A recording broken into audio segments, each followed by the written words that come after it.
వెళ్తే జైలుకి వెళ్తారు, మళ్ళీ బయటకు వస్తారు, శత్రువులు పెరుగుతారు. జైలుకి వెళ్ళి బయటకు వచ్చినవాడు ఏమవుతుందో జగన్మోహన్ రెడ్డి చంద్రబాబుని చూశాడుగా. చంద్రబాబుని జైలుకి వెళ్ళిన రోజునే ఇక్కడ ప్రెస్ మీట్ చెప్పాను, మారిపోయింది అబ్బాయి నీదని, నీ స్టోరీ మారిపోయింది. చంద్రబాబు నాయుడు జైలుకి వెళ్ళడం అనేది నీ జీవితంలో చేసిన పెద్ద తప్పు అని. చంద్రబాబు జైలుకి వెళ్ళాడు కాబట్టి అక్కడికి పవన్ కళ్యాణ్ వచ్చి డిక్లేర్ చేశాడు. పవన్ కళ్యాణ్ డిక్లేర్ చేశాడు కాబట్టి బీజేపీతో ఎలియన్స్ అయింది. బీజేపీతో ఎలియన్స్ అయ్యి అక్కడ బీజేపీ ఈయన మీద ఆధారపడి వచ్చే పరిస్థితి వచ్చింది. ఇక్కడ చరిత్రలో ఎన్ని లేనని సీట్లు వచ్చాయి, ఎప్పుడు చూడని సీట్లు వచ్చాయి. ఒక్క తప్పు, నిజానికి చంద్రబాబు నాయుడు గారిని ఆ కేసులో నాకు తెలుసున్న నాలెడ్జ్ ప్రకారం ఆయన్ని జైలుకి పంపేటువంటింత లేవు ఛార్జెస్. ఎందుకంటే మనీ ట్రైల్లో ఆయన దాకా డబ్బు వచ్చింది అని అక్కడ చూపించేది లేదు. అందుకే నేను సిబిఐకి అప్పచెప్పండి అన్నాను. ఇక నన్ను మామూలు జైలుకి వచ్చి చూసిన ప్రతి వాళ్ళల్లో బూతులు తిట్టిపోయారు. ఇప్పుడు మనకు అందులో ఏంటంటే పెద్ద వాళ్ళందరూ ఇప్పుడు చాలా పెద్ద మంత్రులు అది అయిపోయారు, వాళ్ళందరూ నన్ను బూతులు తిట్టిపోయారు. ఆ వీడియోలు అప్పుడప్పుడు చూసుకుని నవ్వుకుంటూ ఉంటాను. ఇంత పెద్దవాడు కూడా మన మీద ఇంత టైం స్పేర్ చేశాడు. ఈవేళ మనకి అపాయింట్మెంట్ దొరకదు వీడిది, కానీ మన కోసం 15 నిమిషాలు వాడు మాట్లాడాడు, పావు గంట వాడు 25 నిమిషాలు, అరగంట తిట్టిపోయారు. ఈవేళ ఏమైంది, వాళ్ళే అధికారంలోకి వచ్చారు, జైలుకి వెళ్ళిన వాళ్ళే. ఏదని రిపర్కషన్స్ ఏంటి అని ఊహించగలిగిన వాడు సక్సెస్ఫుల్ లీడర్ అవుతాడు. ఆ ఊహ ఉండదు. మీకు ఒకటే ఉదాహరణ, మీకు మహాభారతం అందరూ చూశారు కదా, అందరూ చదివారు. కర్ణుడు ఉన్నాడు అందులో. కర్ణుడికి ఇంద్రుడు ఒక శక్తి ఇచ్చాడు. ఇచ్చి ఏంటంటే ఇలాగ కోసి ఇచ్చేసేటప్పటికి ఇంద్రుడికి కళ్ళు తిరిగాయి. ఇంద్రుడికి నిజానికి కర్ణుడు ఓడిపోవాలనే ఉంది, కానీ ఆ కర్ణుడు చేసిన పని చూశాక కళ్ళు తిరిగి ఏం కావాలని ఆయన నీకు అన్నాడు. నాకు ఒక శక్తి, ఒక మనిషి ఉన్నాడు, వాడిని చంపడం కోసం నాకు ఒక శక్తి కావాలని. ఎవడా మనిషి అందరికీ తెలుసు, అర్జునుడిని చంపడం కోసం శక్తి అడిగాడు. ఇంద్రుడికి తెలుసు ఇది ఎవడ మీద వాడతాడో. ఇంద్రుడు ఇచ్చేశాడు ఆయన, ఎందుకంటే ఇక దయలో చెప్పేశాడు ఏం కావాలరా నీకని. మనకు అర్థమైన విషయం ఏంటంటే కురుక్షేత్ర యుద్ధంలో కర్ణుడు ఏ రోజు బయటకు వచ్చి ఆ రోజు అర్జున చావు అని పట్టణం కొట్టాడు, అయిపోయింది, యుద్ధం క్లోజేగా. ఎందుకు కొట్టలేదు? పొద్దున్న లేచాడు, బయటకు వచ్చేటప్పటికి మర్చిపోయేవారట. యుద్ధంలో రాత్రంతా అనుకునేవారు కూర్చుని, ఒక రోజు అయిపోయింది, ఏంటి కర్ణ ఇది, రేపు పొద్దున్న లేవగానే ఫస్ట్ ముందు అర్జునుడు ఎక్కడున్నాడో చూసి పట్టణం కొట్టే, అయిపోయింది యుద్ధం అని. నాకు నిన్న జ్ఞాపకమే రాలేదు, రేపు కొట్టేస్తాను ఉండండి అని. మొన్నటి పొద్దున సాయంత్రం అయ్యేటప్పటికి మళ్ళీ ఇదే పరిస్థితి. ఎందుకు మర్చిపోయేవారంటే ఇప్పుడు ముఖ్యమంత్రులు, మంత్రులు, అధికారంలో ఉన్నవాళ్ళు, అంతకుముందు జగన్ టైంలో అధికారంలో ఉన్నవాళ్ళు ఎందుకు మర్చిపోయేవారు?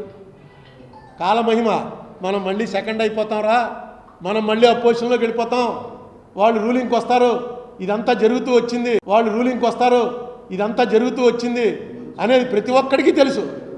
కానీ పనులు చేస్తున్నప్పుడు అది జ్ఞాపకం రాదు, రాకుండా వెనక్కిపోతూ ఉంటుంది. ఇదే జరుగుతుంది.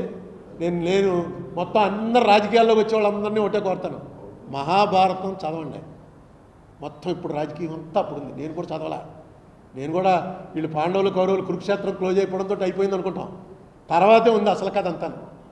ఆ తర్వాతే అన్నీ రాసుకుని వచ్చారు, ఎలా ఎప్పుడెప్పుడు ఏమేం జరిగింది, ఎందుకు అలా జరిగింది మొత్తం రాసుకుంటూ వచ్చారు. ఒకసారి ఎప్పుడైనా భారతం టైం ఉంటే చదవండి. నేను ముసలాన్ని అయిపోయాక మొదలెట్టాను అనుకోండి, చాలా ఇంట్రెస్టింగ్. ఈవేళ జరుగుతున్నది కూడా సేమ్ అదే. నేను చంద్రబాబు నాయుడు గారిని రిక్వెస్ట్ చేసేది, ఎందుకంటే నేను నా బయోగ్రఫీ, ఆటోబయోగ్రఫీ రాసుకుంటున్నాను, ఇతనే నా కోసం అనుకోండి. ఆ రాసుకున్న దాంట్లో చంద్రబాబు నాయుడు గారికి దాదాపుగా 30-40 పేజీలు రాస్తాను. ఆయన పర్సనల్గా కూడా కలిశాను కాబట్టి, అందుకే రామోజీరావు గారిని కలుద్దామని ప్రయత్నించి విఫలమయ్యాను. పర్సనల్గా కలిశాను కాబట్టి రాస్తాను. రాసే దాంట్లో నేను ఆరోపణలు చేయగలను, కానీ మీరు తప్పు చేశారని దానికి ఆధారం ఇది అనడానికి ఆధారం లేదు. ఇందులో మాత్రం దొరికారు. ఇది ఎందుకు తప్పు చేశారో ఇలాంటి తప్పులు ఇంక రిపీట్ అవనివ్వకండి. రేపు 11వ తారీఖున మా దాంట్లో కూడా మీరు మీ ఇమీడియట్ మీ అడ్వకేట్స్, మీ కౌన్సిల్ని ఆదేశించండి. కరెక్ట్, ఏది న్యాయం, ఏది ధర్మం, అది ఎఫిడేవిట్ చేయండి. ఇక్కడ మళ్ళీ మీరు అభిమానం, దాని ఏమంటారు, ఇచ్చిపుచ్చుకోవడాలి. నాకు వాళ్ళు ఉపకారం చేశారు కాబట్టి నేను వీళ్ళకి ఉపకారం చేయాలి, అవి రానికండి. అది ఈ స్టేజ్లో మీకు అనవసరం. మీరు ఎంత 75 ఏళ్ళు వచ్చి మీకు ఇంత పేరు, భారతదేశంలో ఇంత పేరు వచ్చి ఇన్నిసార్లు ముఖ్యమంత్రి అయ్యి అలాంటి బలహీనతగా మాత్రం లొంకండి. ధర్మం వైపు, చట్టం వైపు ఉండండి. Thank you.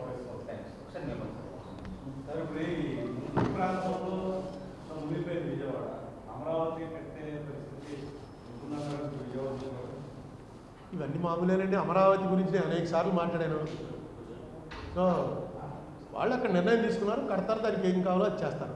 ఇప్పుడు ముంపు వచ్చింది కాబట్టి అమరావతి మునిగిపోతుందని ఇవన్నీ పొలిటికల్ ఎలిగేషన్. నేనేం రాజకీయ పార్టీకి సంబంధించిన వాడిని కాదు, నాకేమీ అమరావతి అమరావతి అనేది ఆయన నిర్ణయం. ఆయన నేను బుక్కే రాశాను. ఫస్ట్ అపోజ్ చేసింది నేనే. జగన్ కూడా సపోర్ట్ చేసినప్పుడు నేను అపోజ్ చేశాను. అన్నిటికీ వ్యతిరేకం. అబ్బో చాలాసార్లు అయ్యింది. కానీ వాళ్ళ నిర్ణయం, అది గవర్నమెంట్ నిర్ణయం, తప్పదు కదా. Okay, thank you brothers.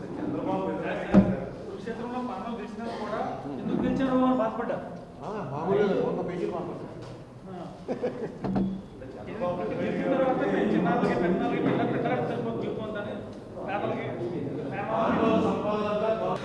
వెళ్తే జైలుకి వెళ్తారు, మళ్ళీ బయటకు వస్తారు, శత్రువులు పెరుగుతారు. జైలుకి వెళ్ళి బయటకు వచ్చిన వాడు ఏమవుతుందో జగన్మోహన్ రెడ్డి చంద్రబాబుని చూశాడుగా. చంద్రబాబుని జైలుకి వెళ్ళిన రోజునే ఇక్కడ ప్రెస్ మీట్ చెప్పాను, మారిపోయింది అబ్బాయి నీదని. నీ స్టోరీ మారిపోయింది. చంద్రబాబు నాయుడు జైలుకి వెళ్ళడం అనేది నీ జీవితంలో చేసిన పెద్ద తప్పు అని. చంద్రబాబు జైలుకి వెళ్ళాడు కాబట్టి అక్కడికి పవన్ కళ్యాణ్ వచ్చి డిక్లేర్ చేశాడు. పవన్ కళ్యాణ్ డిక్లేర్ చేశాడు కాబట్టి బీజేపీతో ఎలియన్స్ అయింది. బీజేపీతో ఎలియన్స్ అయ్యి అక్కడ బీజేపీ ఈయన మీద ఆధారపడి వచ్చే పరిస్థితి వచ్చింది. ఇక్కడ చరిత్రలో ఎన్ని లేనని సీట్లు వచ్చాయి, ఎప్పుడు చూడని సీట్లు వచ్చాయి. ఒక్క తప్పు. నిజానికి చంద్రబాబు నాయుడు గారిని ఆ కేసులో నాకు తెలిసిన నాలెడ్జ్ ప్రకారం ఆయన్ని జైలుకి పంపేటువంటింత లేవు ఛార్జెస్. ఎందుకంటే మనీ ట్రైల్లో ఆయన దాకా డబ్బు వచ్చింది అని అక్కడ చూపించేది లేదు. అందుకే నేను సిబిఐకి అప్పచెప్పండి అన్నాను. ఇక నన్ను మామూలు జైలుకి వచ్చి చూసిన ప్రతి వాళ్ళల్లో బూతులు తిట్టిపోయారు.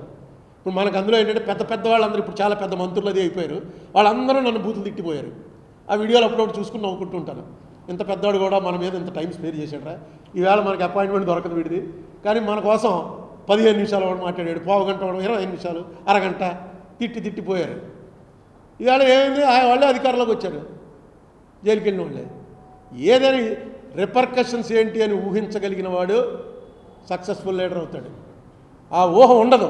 మీకు ఒకటే ఉదాహరణ, మీకు మహాభారతం అందరూ చూశారు కదా, అందరూ చదివారు.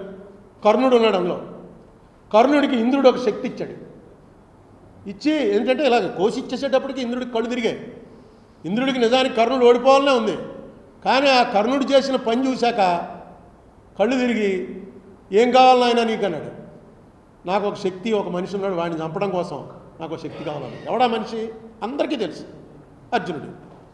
అర్జునుడిని చంపడం కోసం శక్తి అడిగాడు. ఇంద్రుడికి తెలుసు ఇది ఎవడ మీద వాడతాడో. ఇంద్రుడు ఇచ్చేసాడు ఆయన. ఎందుకంటే ఇక దయలో చెప్పేశాడు ఏం కావాలరా నీకని. మనకు అర్థమైన విషయం ఏంటంటే కురుక్షేత్ర యుద్ధంలో కర్ణుడు ఏ రోజు బయటకు వచ్చి ఆ రోజు అర్జున చావు అని పట్టణం కొట్టాడు, అయిపోయింది, యుద్ధం క్లోజేగా.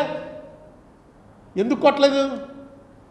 పొద్దున్న లేచాడు, బయటకు వచ్చేటప్పటికి మర్చిపోయేవారట. యుద్ధంలో రాత్రి అంతా అనుకునేవారు కూర్చుని, ఒక రోజు అయిపోయింది. ఏంటి కర్ణ ఇది, రేపు పొద్దున్న లేవగానే ఫస్ట్ ముందు అర్జునుడు ఎక్కడున్నాడో చూసి పట్టణం కొట్టే, అయిపోయింది యుద్ధం అని. నాకు నిన్న జ్ఞాపకమే రాలేదు, రేపు కొట్టేస్తాను ఉండండి అని. మొన్నటి పొద్దున సాయంత్రం అయ్యేటప్పటికి మళ్ళీ ఇదే పరిస్థితి. ఎందుకు మర్చిపోయేవారంటే ఇప్పుడు ముఖ్యమంత్రులు, మంత్రులు, అధికారంలో ఉన్నవాళ్ళు, అంతకుముందు జగన్ టైంలో అధికారంలో ఉన్నవాళ్ళు ఎందుకు మర్చిపోయేవారు? కాలమహిమ. మనం మళ్ళీ సెకండ్ అయిపోతాంరా, మనం మళ్ళీ అపోజిషన్లోకి వెళ్ళిపోతాం, వాళ్ళు రూలింగ్కి వస్తారు, ఇదంతా జరుగుతూ వచ్చింది, వాళ్ళు రూలింగ్కి వస్తారు, ఇదంతా జరుగుతూ వచ్చింది అనేది ప్రతి ఒక్కడికి తెలుసు. కానీ పనులు చేస్తున్నప్పుడు అది జ్ఞాపకం రాదు, రాకుండా వెనక్కిపోతూ ఉంటుంది. ఇదే జరుగుతుంది. నేను మొత్తం అందరు రాజకీయాల్లోకి వచ్చే వాళ్ళందరినీ ఒకటే కోరుతాను, మహాభారతం చదవండి. మొత్తం ఇప్పుడు రాజకీయం అంతా అప్పుడు ఉంది. నేను కూడా చదవాలా. నేను కూడా వీళ్ళు పాండవులు, కౌరవులు, కురుక్షేత్రం క్లోజ్ అయిపోవడంతో అయిపోయింది అనుకుంటాం. తర్వాతే ఉంది అసలు కథ అంతా. ఆ తర్వాతే అన్నీ రాసుకుని వచ్చారు, ఎలా ఎప్పుడెప్పుడు ఏమేం జరిగింది, ఎందుకు అలా జరిగింది మొత్తం రాసుకుంటూ వచ్చారు. ఒకసారి ఎప్పుడైనా భారతం టైం ఉంటే చదవండి. నేను ముసలాన్ని అయిపోయాక మొదలెట్టాను అనుకోండి, చాలా ఇంట్రెస్టింగ్. ఈవేళ జరుగుతున్నది కూడా సేమ్ అదే. నేను చంద్రబాబు నాయుడు గారిని రిక్వెస్ట్ చేసేది, ఎందుకంటే నేను నా బయోగ్రఫీ, ఆటోబయోగ్రఫీ రాసుకుంటున్నాను, ఇతనే నా కోసమే అనుకోండి. ఆ రాసుకున్న దాంట్లో చంద్రబాబు నాయుడు గారికి దాదాపుగా 30-40 పేజీలు రాస్తాను. ఆయన పర్సనల్గా కూడా కలిశాను కాబట్టి, అందుకే రామోజీరావుని కలుద్దామని ప్రయత్నించి విఫలమయ్యాను. పర్సనల్గా కలిశాను కాబట్టి రాస్తాను. రాసే దాంట్లో నేను ఆరోపణలు చేయగలను, కానీ మీరు తప్పు చేశారని దానికి ఆధారం ఇది అనడానికి ఆధారం లేదు. ఇందులో మాత్రం దొరికారు. ఇది ఎందుకు తప్పు చేశారో ఇలాంటి తప్పులు ఇంక రిపీట్ అవనివ్వకండి. రేపు 11వ తారీఖున మా దాంట్లో కూడా మీరు మీ ఇమీడియట్ మీ అడ్వకేట్స్, మీ కౌన్సిల్ని ఆదేశించండి. కరెక్ట్, ఏది న్యాయం, ఏది ధర్మం, అది ఎఫిడేవిట్ చేయండి. ఇక్కడ మళ్ళీ మీరు అభిమానం, దాని ఏమంటారు, ఇచ్చిపుచ్చుకోవడాలు, నేను నాకు వాళ్ళు ఉపకారం చేశారు కాబట్టి నేను వీళ్ళకి ఉపకారం చేయాలి, అవి రానికండి. అది ఈ స్టేజ్లో మీకు అనవసరం. మీరు ఇంత 75 ఏళ్ళు వచ్చి మీకు ఇంత పేరు, భారతదేశంలో ఇంత పేరు వచ్చి ఇన్నిసార్లు ముఖ్యమంత్రి అయ్యి అలాంటి బలహీనతలు మాత్రం లొంకండి, ధర్మం వైపు చట్టం వైపు ఉండండి. Thank you.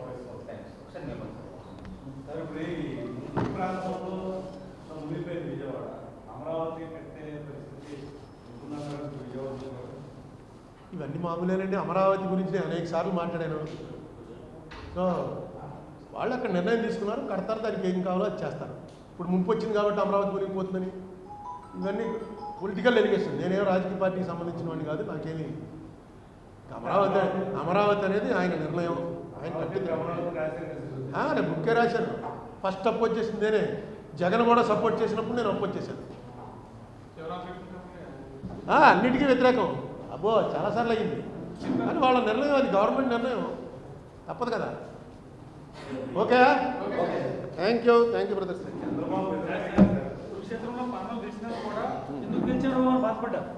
మామూలుగా 100 పేజీలు మాట్లాడతారు.